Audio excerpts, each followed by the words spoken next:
Alors ici c'est la suite avec un échiquier de croisement un petit peu plus compliqué, puisque cette fois on croise ici un individu qui est double hétérozygote, pardon. Pourquoi double hétérozygote? Puisque pour les deux gènes en question, ils possèdent deux allèles différents. Ici on le croise avec un individu double homozygote récessif. Ça s'appelle un croisement test ou test cross en anglais. Alors, comment représenter la descendance de ce croisement? Eh bien, toujours pareil, on fait un échiquier de croisement. Alors, il va être un peu plus grand, puisque chaque parent va pouvoir produire davantage de gamètes que dans l'exemple précédent. P1, P2, ce sont les noms de mes parents. Donc ici, je vais mettre les gamètes de P1, ici, les gamètes de P2.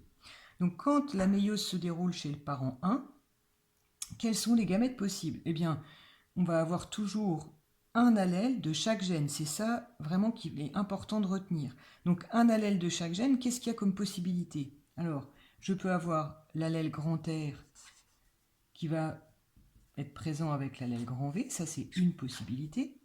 Je peux avoir aussi l'allèle petit r et l'allèle petit v, mais il n'y a aucune raison pour que je n'ai pas l'allèle grand R qui est porté par un chromosome, qui soit présent avec l'allèle petit v qui est porté par un autre chromosome. Donc ça, c'est tout à fait possible. C'est le résultat des brassages de la méiose.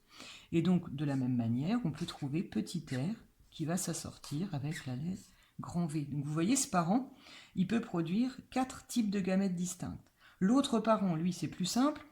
Dans ses gamètes, il va mettre un allèle de chaque gène. Il n'y a qu'une seule façon de procéder pour lui, petit r, petit v. Quand j'ai terminé ça, c'est le plus compliqué. Une fois qu'on a trouvé quelle gamète était réalisable par chacun des parents, le reste, c'est du remplissage.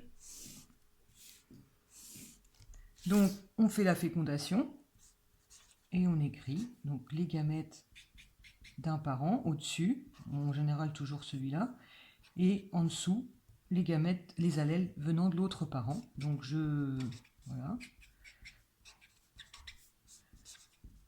Ça, c'est très simple, une fois qu'on a trouvé les gamètes produits.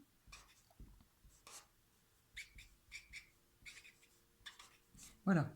Alors en général, en dessous, on peut écrire le phénotype, c'est-à-dire les caractères observables. Il suffit de regarder les allèles dominants, puisque ce sont eux qui vont dicter le phénotype. Donc celui-là, il va être grand R, grand V. Celui-là, petit r, petit v, il n'y a aucun allèle dominant. Celui-là va être grand R, petit v. Et celui-là, petit r, grand V. Phénotype entre crochets. Souvent dans les exercices que vous pourrez avoir en terminale, on vous donne soit le nombre de chacun des phénotypes obtenus ou bien la proportion. C'est variable selon les exercices.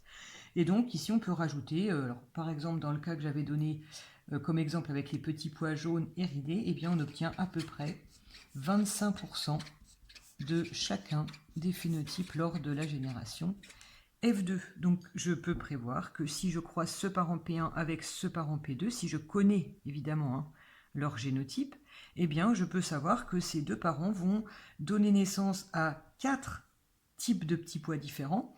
Des petits pois, alors RV c'est jaune lisse, des verts ridés, mais aussi des lisses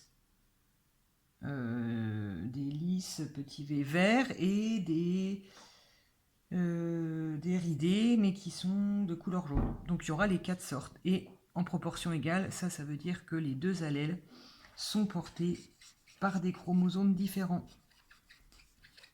Deux paires de chromosomes distinctes. Et ça veut dire que pendant la méiose, s'est déroulé le brassage interchromosomique lors de l'anaphase 1, quand les paires de chromosomes se séparent et migrent chaque représentant d'une paire migre vers un pôle de la cellule. Donc ça, c'est le schéma, on pourrait faire après le schéma de la méiose, avec un brassage interchromosomique ayant permis d'obtenir ces 4 types de gamètes. Voilà pour l'échiquier de croisement avec 4 types de gamètes différents. Au bac, normalement, vous ne pouvez pas avoir plus compliqué en termes de nombre de gamètes possibles. Donc je vous conseille de vous entraîner pour réussir à faire ça donc avec des exercices. Bon courage!